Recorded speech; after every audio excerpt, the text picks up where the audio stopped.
नमस्कार, स्वागत है। आप देख रहे हैं बक्सर ऑनलाइन न्यूज़ और मैं हूं आपके साथ गुलशन सिंह।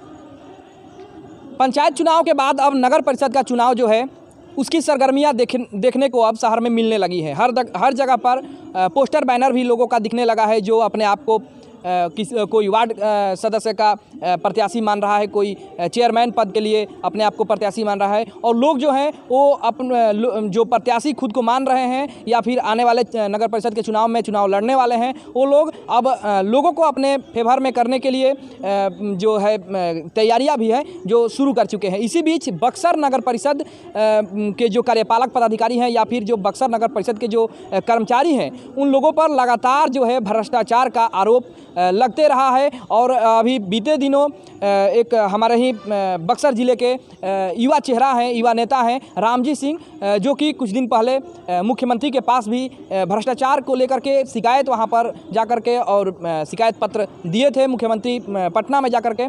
तो उस समय पूरी चर्चा जो है अखबारों में भी खबरें छपी थी, हर जगह चर्चा हो रहा था भ्रष्टाचार को लेकर के। रामजी सिंह के द्वारा शिकायत दर्ज कराया गया था पटना में। तो उसको लेकर के आइए आज हम लोग बातचीत करेंगे। हमारे साथ बातचीत करने के लिए युवा नेता, युवा चेहरा रामजी सिंह मौजूद हैं। इनसे हम लोग भ्रष्टाचार और नगर परिषद और बक्सर के तमाम मुद्दों पर आज बातचीत करेंगे। सबसे पहले तो हम आपको अपने चैनल में स्वागत करते हैं सर। जी बहुत बहुत धन्यवाद। अच्छा, पिछले दिनों आपके द्वारा राजधानी पटना में जाकर के और मुख्यमंत्री के पास नगर परिषद को लेकर के कुछ पत्र वगैरह दिए गए थे, क्या हुआ उसका?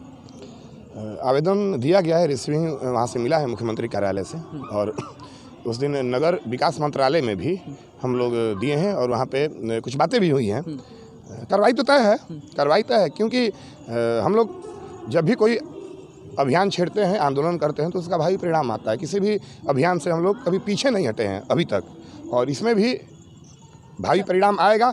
तय है कि नगर परिषद में जो भ्रष्टाचार हुआ है उसमें जांच टीम बैठेगी, यह एकदम तय है, लिख लीजिए। अच्छा, उसके पहले आप जिलाधिकारी से भी इस विषय में बातचीत किए थे, तो क्या कारण रहा, क्या वजह रहा कि आपको पटना मुख्यमंत्री के पास जाना पड़ा? जिलाधिकारी महोदय को भी मैंने लिखित आवेदन दिया है, नगर विकास मंत्रालय में भी दिया है, और माननीय मुख्यमंत्री को भी दिया है। यह सिस्टम है, सिस्टम से हम लोग चलते हैं।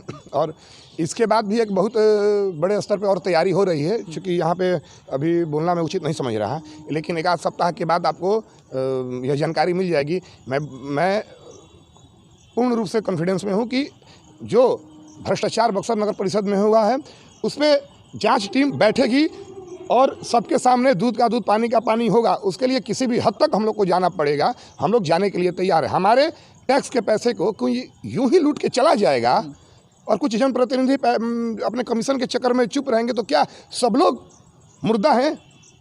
अच्छा, हमारे टैक्स के पैसे कोई लूट के भग जाए और चैन की नींद सोएगा, ये कतई हम लोग होने नहीं देंगे।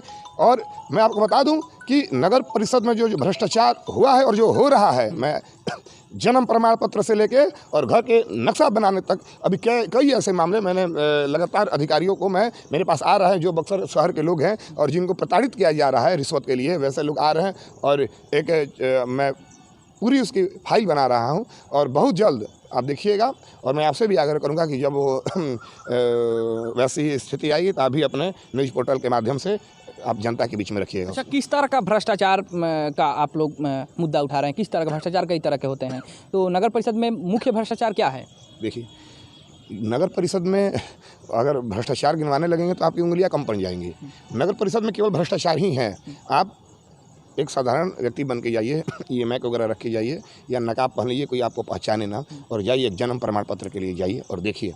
उसके बाद कुछ रिश्वत लगभग जगह लिया जाता है ऑफिसों में, लेकिन जहां आप पैसा दिए तो काम की गारंटी। यहाँ पे जब से वर्तमान नगर परिषद में वर्तमान कार्यपालक पदाधिकारी आई हैं, 3 गुना कमीशन हो गया, चाहे वो घर का नक्शा पास कराने और टंके की चोट पे।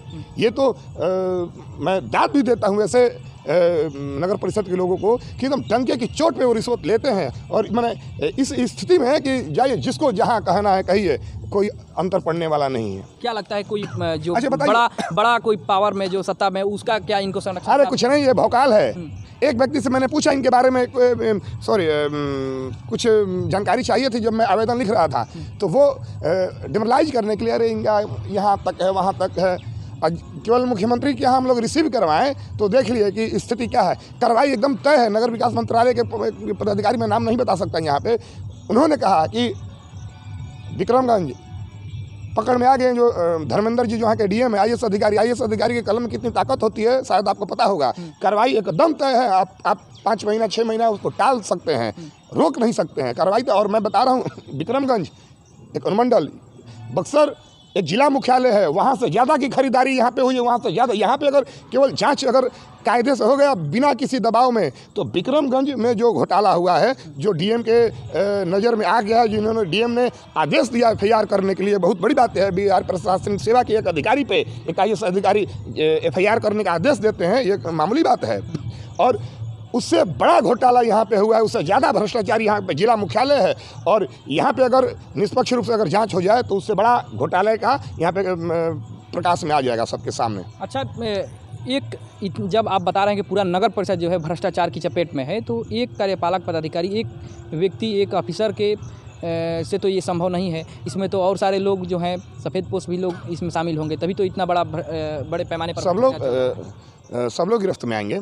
और अभी हम लोग तैयारी कर रहे हैं कुछ कागजी रूप से, और उसके बाद देखिएगा सबके सामने, पूरे शहरवासियों के सामने इनकी कलई खुलेगी और दूध का दूध पानी का पानी होगा। इसमें देखिए ऐसा नहीं है कि पहले बहुत पाक साफ था नगर परिषद, लेकिन अंतर होता है जब अधिकारी कोई वैसा आता है, तो एक होता है कि जो भ्रष्टाचार करने वाले व्यक्ति हैं उनका मोरल डाउन हो जाता है, ये अंतर होता है। और जब वैसे कोई अधिकारी आ जाते हैं तो वो लोग एकदम डंके की चोट पे छाती चौड़ा करके 56 इंच की छाती करके और रिश्वत वसूलना शुरू कर देते हैं। ये वर्तमान जो कार्यपालक पदाधिकारी महोदया हैं, ये वो इसी प्रकार के अधिकारी हैं। और चरित्र भी आप देख सकते हैं कि किस प्रकार विक्रमगंज में हुआ है। तो अगर यहाँ पे जांच हुई और होगी, ये अच्छा, आमतौर पर जब भी भ्रष्टाचार के आरोप लगते हैं अधिकारियों पर, बड़े अधिकारियों पर, तो खाना पूर्ति होकर रह जाता है। इसलिए लोगों में भी, जो आम जनता है, उनमें भी न्याय की उम्मीदें जो है वो टूट रही हैं। आपको कितनी उम्मीद है, क्योंकि आप तो कई सारे लड़ाइयाँ आप भ्रष्टाचार के विरुद्ध लड़े हैं? एकदम होगा। देखिए क्या लगता है, जांच होता क्या है, देखिए खुल के मैं बता रहा हूँ। मैं आज लड़ रहा हूँ और तुरंत उधर से ऑफर आया, जो लड़ने वाला है थोड़े से लालच में वहाँ पे पिघल गया, तो कार्रवाई कहाँ से होगी? अगर लड़ने वाला डटा रहा, अगर बैक नहीं होगा, किसी के दबाव में नहीं आएगा, पैसे के दबाव में नहीं आया, फिर किसी व्यक्ति के दबाव में नहीं आया, तो कार्रवाई एकदम तय है। आपको ऑफर आया था कि नहीं? आप भी तो मुहिम छेड़े हुए हैं। हम बता रहे हैं, देखिए अब क्या बनाए हैं अपना, हम लोग शुरू से आज 16-17 साल से हम लोग हैं मार्केट में और समाज में काम कर रहे हैं। चरित्र क्या है ये लोगों के जेहन में है।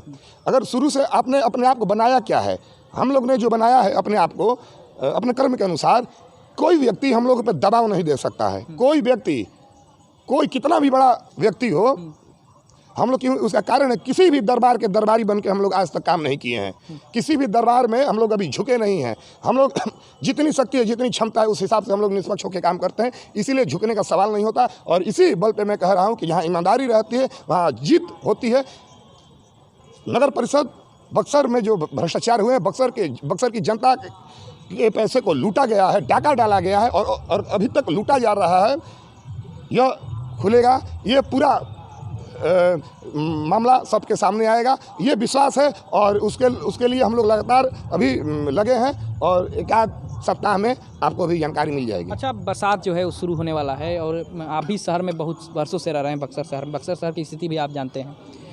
कई सारे ऐसे मोहल्ले हैं जहाँ पर पूरा बरसात जो है वो घरों में पानी जो है, जल जमाव की स्थिति बनी रहती है और भयंकर बीमारियों का भी लोगों को आशंकाएँ रहती है। लोग हमेशा हम लोगों के पास भी फ़ोन करते हैं और कहते हैं कि अधिकारियों के पास जल निकासी के लिए हम लोग बार बार आवेदन दे रहे हैं। नाले सफाई की बात की जाती है, लेकिन वहाँ पर किसी तरह का कोई एक्शन नहीं लिया जाता है। और समय के अनुसार गर्मी जैसे जैसे आता है और जल जो है वो नीचे चला जाता है। तो अभी आपको क्या लगता है कि मतलब नाले की सफाई किस तरह से अभी हुई है? देखिए, सबसे बड़ी समस्या पे आई है, ये नाले की उड़ाई होती रहेगी, होती है। जब बरसात शुरू होगी या समाप्त होने लगेगा तो शुरू हो जाता है।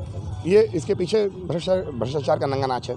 सबसे बड़ी बात है कि जो आम लोग हैं, पांडेपट्टी में जाइए, कितनी समस्या, मित्रलोक कॉलोनी में जाइए, ऐसे ऐसे जो जगह हैं, अहिरौली में जाइए, ऐसे जगहों में, शहर की तो मैं बात मैंने शहर का जो मेन शहर है उसके अलावा मैं बता रहा हूँ, जो अभी नगर परिषद में क्षेत्र में आया वहाँ के जाके देख ली समस्या। वहाँ के लोग जब आएंगे, सबसे बड़ी समस्या है कि नगर परिषद की कार्यपालक पदाधिकारी महोदया से आपकी मुलाकात नहीं होगी। और उनकी हिम्मत को देखिए, उनकी हिम्मत को मैं दाद देता हूं कि एक बीपीएससी से आई अधिकारी अपने चेंबर के आगे बजाते चिपकवाती हैं कंप्यूटर से निकलवा के कि आम लोगों से मिलने का समय 4 से 5 और 4 से 5 भी प्रतिदिन आती नहीं है या रहेंगी नहीं। अब आप जाइए मिलने, दौड़ते रहिए। उनकी हिम्मत कैसे होती है? इतनी हिम्मत जुटाने के लिए मैं इसके कहीं ना कहीं दोषी हमारे जनप्रतिनिधि हैं। अगर हमारे जनप्रतिनिधि जो नगर परिषद में हम लोग जिता के भेजते हैं, अगर वो सही रहते तो इनकी हिम्मत होती कि ये 4 से 5, अब 4 से 5 मिलिएगा कि अब 10 से 5 मिलिएगा। आपको वेतन हमारे टैक्स के पैसे से मिलता है, आप 4 से, और इनकी हिम्मत देखिए कि 4 से बजाते दरवाजे पे चपकवाई हैं। कोई भी जाता है तो हम लोग यूपीएससी से आते हैं, डीएम साहब, हम लोग 10 बजे भी मिलते हैं, 12 बजे भी मिलते हैं, 1 बजे भी मिलते हैं, 2 बजे भी, 4 बजे भी, 5। अगर वो कार्यालय में रहेंगे, अगर वो मीटिंग में नहीं है, वीडियो कॉन्फ्रेंसिंग में नहीं है, तो वो मिलेंगे जनता की समस्या पे, और मिलते हैं। इससे पहले भी जो डीएम थे वो भी मिलते थे, रमन जी भी मिलते थे। अच्छा, एक बात और पूछेंगे, जो कोई भी अगर किसी अधिकारी या फिर किसी जनप्रतिनिधि के खिलाफ उस भ्रष्टाचार की उसका पोल खोलने का प्रयास करता है या फिर उस पर आरोप लगाता है कि आप में ये गलती है, तो उसको पहले तो दबाया जाता है, उसके बाद नहीं मानता है तो उसको बताया जाता है कि आपका व्यक्तिगत निजी जो काम होगा वो कर दिया जाएगा, बाकी आप शांत रहिए। आप लगातार आवाज़ बुलंद करते हैं शहर के समस्याओं को लेकर के, तमाम तरह के अधिकारी और तमाम तरह के जनप्रतिनिधि और जो सफ़ेद पोश हैं उन लोगों से आपका पाला पड़ता होगा। आपको कभी इस तरह का ऑफ़र मिलता है कि नहीं कि आप अपना निजी काम के लिए आइए, बाकी लोगों का छोड़ दीजिए? शुरू के दौर में कभी किसी अधिकारी के खिलाफ या किसी नेता के खिलाफ बोलने पे ऐसा ऑफ़र मिलता था। बहुत ऑफ़र ऐसा ही मिला कि आइए ठेका कीजिए। अब ठेका करने का मतलब हाँ कि 10-20 लाख का ठेका ले लीजिए, 5 लाख कमा तो लिए, लेकिन फिर उनके बंधुआ मजदूर यहाँ पे वही लोग, जितने राजनीतिक पार्टी के लोग हैं, पैजामा कुर्ता भले वो पहन ले, लेकिन वो एक ठेकेदार हो गए हैं। जब आप अपने विधायक सांसद के पैसे का जब आप टेंडर लेने लगेगा, फिर उनके खिलाफ आप, जनता की समस्या से आपको मतलब नहीं रह जाएगा, फिर उनके खिलाफ आप बोल नहीं सकते हैं। शुरू में ऑफ़र मिलते थे, अब नहीं मिलते। शुरू में ऑफ़र मिलते थे, उसके बाद जब आप वहीं तो बताएं कि आपने अपने आप को ढाला कैसे है। अगर एक बार देखिए, ये सच्चाई कभी छुपती नहीं। आप घूम के कहिए कि किसी मेरे बारे में आप कहिए कि अरे राम जी शराब पीता है, एकदम पियक्कड़ है, घूम के कहिए। 1 महीना, 2 महीना, 3 महीना, 4 महीना, सच्चाई छिपेगी नहीं, सबके सामने आ जाती है। शुरू के दौर में जो लोग नहीं जानते थे, बहुत लोग प्रयास कर रहे थे कि प्रभाव में लेके मामले को दबा दें या फिर लालच देके, लेकिन आप अपने आप को अगर वैसा बनाइएगा तो आपके पास कोई आएगा नहीं। हम लोगों ने अपने आप को इस 15 सालों में ऐसा बनाया है कि किसी की हिम्मत नहीं है कि जो फ़ोन करके हम लोग को कह दे कि इस मामले के खिलाफ, किसी की हिम्मत नहीं है। देखिए कितनी बड़ी बात मैं बोल रहा हूँ, किसी की हिम्मत नहीं, हम लोग अकेले घूमते हैं, लेकिन उसके बावजूद मैं कह रहा हूँ किसी की हिम्मत नहीं है कि हम लोग को फ़ोन करके कह दे कि इस मामले पर नहीं बोलना है। बिना तय हो गया उसके बाद पीछे हटने का सवाल ही नहीं उठता। पीछे कौन हटेगा?